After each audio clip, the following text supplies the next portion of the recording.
June 17ರಂದು ಮಾಡಿಕೊಂಡಿದ್ದ ತಾತ್ಕಾಲಿಕ ಕದನ ವಿರಾಮ ಒಪ್ಪಂದ ಮುರಿದು ಬಿದ್ದು ಅಮೆರಿಕ ಮತ್ತು ಇರಾನ್ ನಡುವಿನ ಸಂಘರ್ಷ ಮತ್ತೆ ತೀವ್ರಗೊಂಡಿದೆ. ಮಂಗಳವಾರ ರಾತ್ರಿ ಅಮೆರಿಕ ಇರಾನ್ ಮೇಲೆ ಭಾರೀ ವೈಮಾನಿಕ ದಾಳಿ ನಡೆಸಿತ್ತು.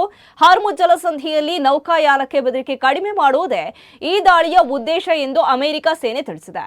ಇರಾನ್ನ ವಾಯು ರಕ್ಷಣಾ ವ್ಯವಸ್ಥೆ, ರಾಡಾರ್ ಕೇಂದ್ರಗಳು ಮತ್ತು 60ಕ್ಕೂ ಹೆಚ್ಚು ವೇಗದ ದೋಣಿಗಳನ್ನು ಗುರಿಯಾಗಿಸಲಾಗಿದೆ.